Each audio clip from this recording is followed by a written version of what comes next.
ఇంట్లో లేకపోవడం ఏంటి? ఏంటి సిద్ధార్థ్ ఇది? అత్తయ్య ఇక్కడే ఉందని చెప్పావు కదా? అవును సింధు, ఇంట్లోనే ఉన్నారు. సడన్ గా ఎక్కడికి వెళ్ళారో తెలియట్లేదే.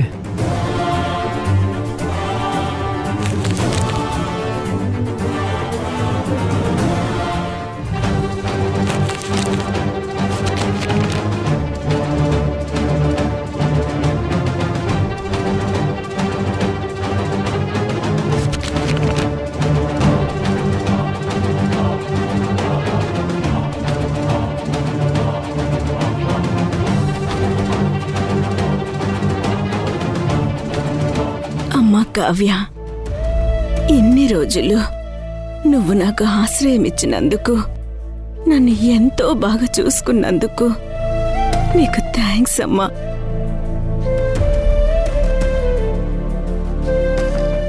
నా వల్ల ఆ మధు మిమ్మల్ని కూడా ఇబ్బంది పెట్టింది. దానికి నన్ను క్షమించమ్మా. నేను మీకు ఏమీ కాకపోయినా నా సొంత మనిషిలా నాకు ఎంతో సహాయం చేశావు. బంగారం లాంటి నా కోడల విషయంలో నేను చేసిన తప్పు ఎత్తి చూపించి నా కళ్ళు తెరిపించావమ్మా. నీ రుణం తీర్చుకోలేను. నువ్వు చేయబట్టే, కేవలం నీ వల్లే నా కోడలి మీద నాకున్న అపోహ మొత్తం తొలగిపోయింది. ఇప్పుడు నేను సింధు దగ్గరికి వెళ్తున్నానమ్మా. తప్పుగా అనుకోకమ్మా. నా కోడల్ని చూడాలని నా మనస్సు తాతాలాడుతుంది. మీకు చెప్తే మీరు నన్ను సింధు దగ్గరికి తీసుకెళ్తారు, అది నాకు తెలుసు. కానీ అంతవరకు నేను ఆగలేనమ్మా. ఇప్పుడే ఈ క్షణమే నా కోడల్ని చూడాలనిపిస్తుంది, తనతో మాట్లాడాలనిపిస్తుంది. అందుకే నేను వెళ్తున్నాను.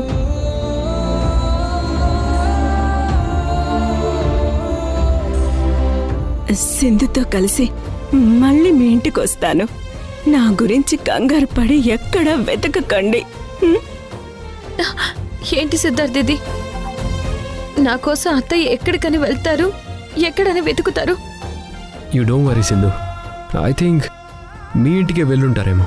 మా ఇంటి అడ్రస్ అత్తయ్యకి తెలియదు కదా. ఆ ఆంటీకి మీ అడ్రస్ ఇందాకే నేను చెప్పాను. ఓ అవునా? అయితే నేను వెంటనే ఇంటికి వెళ్తాను. నా కోసం అత్తయ్య అక్కడికి వెళ్ళుంటారు.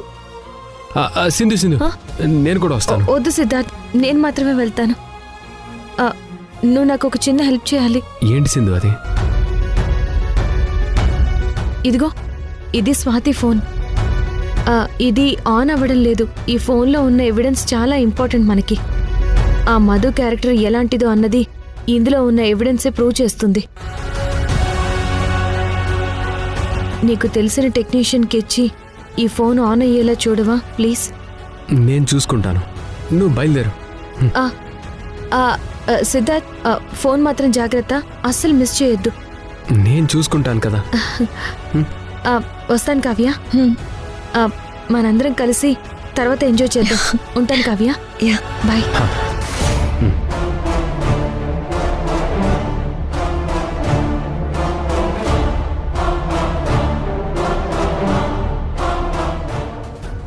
Auto auto.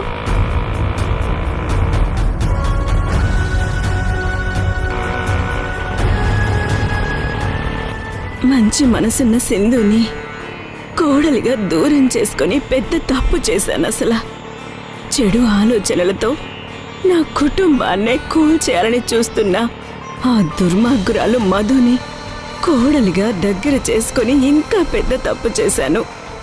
నేను చేసిన తప్పులకి, సింధుని పెట్టిన బాధలకి, కష్టాలకి ఆ దేవుడు నాకు సరైన శిక్ష వేశాడు.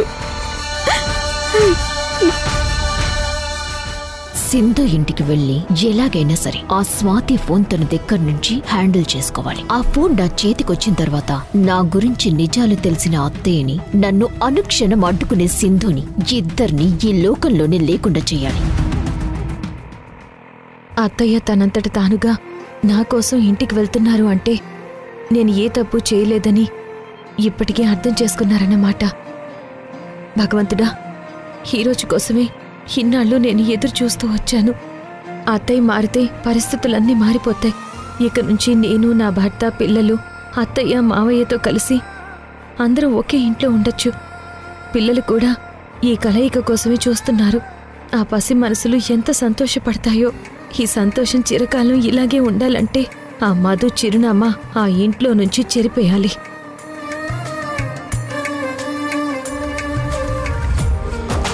బాబు, కొంచెం త్వరగా పోనివ్వు. అలాగే మేడం.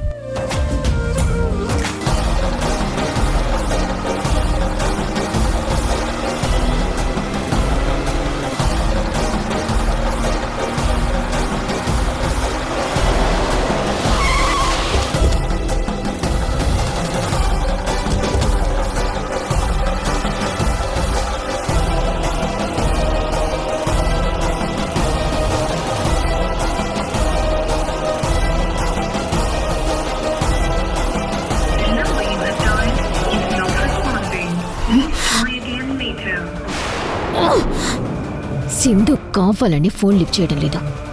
ఫేస్ టు ఫేస్ వెళ్ళి తనతో మాట్లాడాల్సిందే. రై మేడం, నేనొచ్చేంత వరకు మీరందరూ ఇక్కడే ఉండండి. అలాగే మేడం.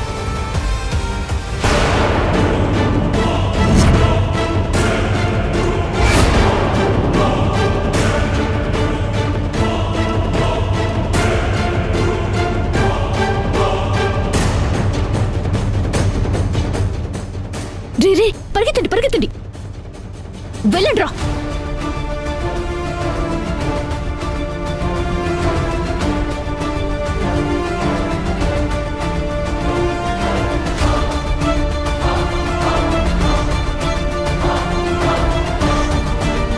శశి, తాతయ్య వస్తున్నారు.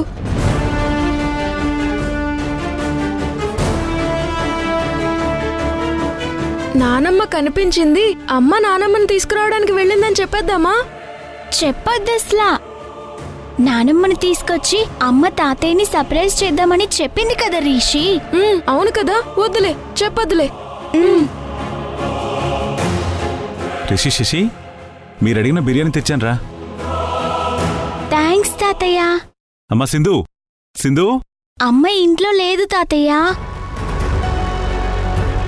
ఎక్కడికెళ్ళిందిరా?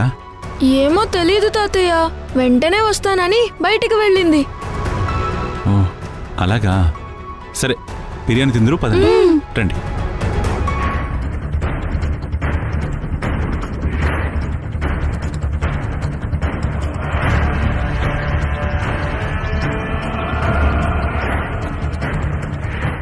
మావ ఇంట్లో ఉండగా నేను సింధు కాళ్ళు పట్టుకోవడం కరెక్ట్ కాదు.